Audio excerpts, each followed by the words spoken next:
3 U.S. service members were being evaluated for potential traumatic brain injuries following an attack near a base in eastern Syria this week, Pentagon Press Secretary Major General Pat Ryder said Thursday. U.S. Central Command has advised that 3 U.S. service members are being evaluated for possible TBI, Ryder told reporters.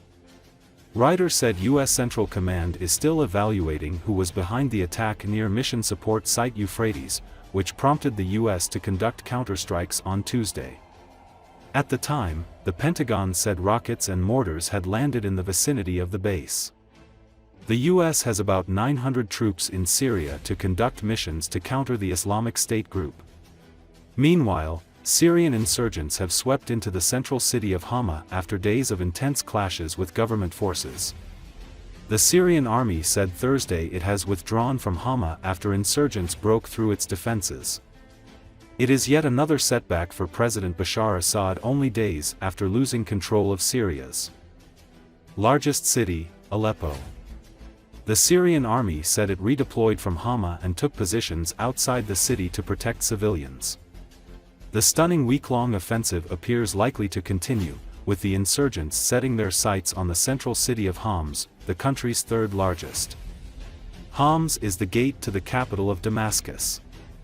Pentagon officials said the strategy unifies the department's approach to countering these systems that looks across domains, characteristics, and time frames. In Thursday's briefing, Ryder said, unmanned systems, more commonly known as drones, have the potential to pose both an urgent and enduring threat to U.S. personnel, facilities and assets overseas and increasingly in the U.S. homeland. The Defense Department says these threats are changing how wars are fought and emphasizes that by producing a singular strategy for countering unmanned systems, the Secretary and the Department are orienting around a common understanding of the challenge and a shared approach to addressing it.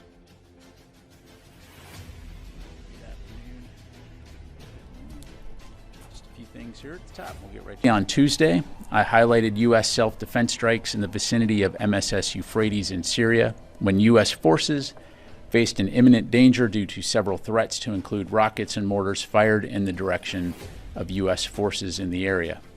U.S. Central Command has advised that 3 U.S. service members are being evaluated for possible TBI.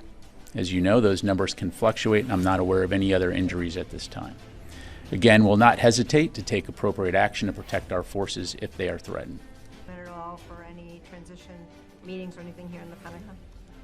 This week, the Secretary signed a classified strategy for countering unmanned systems to unify the Department's approach to countering these systems that looks across domains, characteristics, and time frames. Unmanned systems, more commonly known as drones, have the potential to pose both an urgent and enduring threat to U.S. personnel, facilities, and assets overseas, and increasingly in the U.S. homeland. U.S. military bases both abroad and in the States. Looking at how we'll approach this, one is ensuring that the department is prepared to conduct counter unmanned system operations, counter UAS operations. 2 is looking at how we respond to incidents that do occur by pulling together subject matter experts and resources. And then 3rd is tracking equipment and counter UAS equipment, UAS, one aspect of drones. Into a radar. Unmanned systems, drones, are going to be something, again, that we will need to take a holistic, comprehensive approach to addressing. Target on Tuesday. Yeah. This location has been used in the past by groups like Iranian-backed militias to target U.S. forces at MSS Euphrates. But again, in terms of who is operating those vehicles or who is firing those rockets and mortars, that is something that, as I understand it, CENTCOM is still assessing. Sure. Provide any support for the SDF in that operation? Look, our forces are in Syria to conduct a counter-ISIS operation, right? The enduring defeat of ISIS. They have partnered with the SDF on those missions. Certainly they communicate with the SDF on a frequent basis, as partners do, but our forces in that region were threatened. We took action to mitigate that threat, and we'll do so again. An A-10 conducted a self-defense strike near MSS Euphrates when some individuals were establishing a rocket rail. The A-10s went in, took it out, period, dot. Self-defense, not in support of any kind of, operations by any other groups that are going on. This is defending our forces. That simple.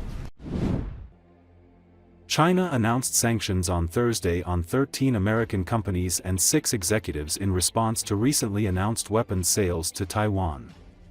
The executives include the president and vice president of Raytheon's Naval Power Strategic Business Unit. The sanctions include a ban on entering China, including Hong Kong and Macau. U.S. attempts to assist Taiwan independence by arming Taiwan will not shake our firm determination to oppose Taiwan independence and achieve national reunification, and it will only push Taiwan into a dangerous situation of military conflict, China's Foreign Ministry spokesman, Lin Jian, said when addressing the sanctions at a daily briefing.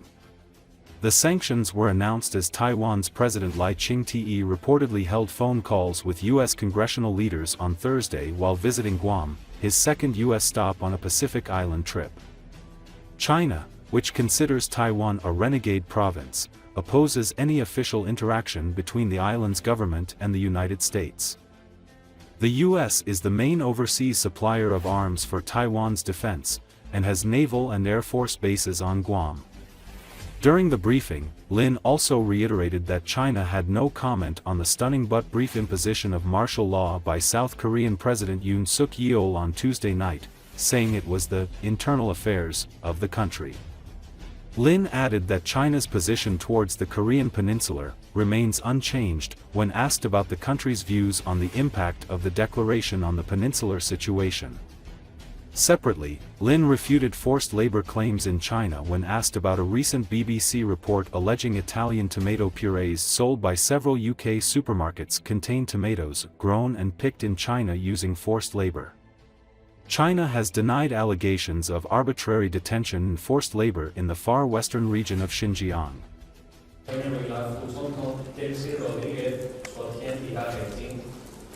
台独与台海和平水火不容，美方执意以武助独，动摇不了我们反对台独、实现国家统一的坚定决心，只会将台湾推向兵凶战危的境地。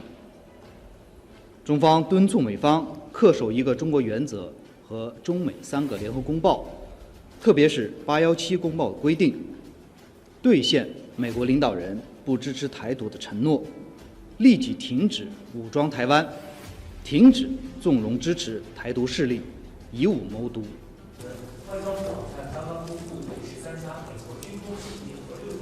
中方注意到了有关情况，对于韩国的内政不予评论。中方在朝鲜半岛问题上的立场没有变化。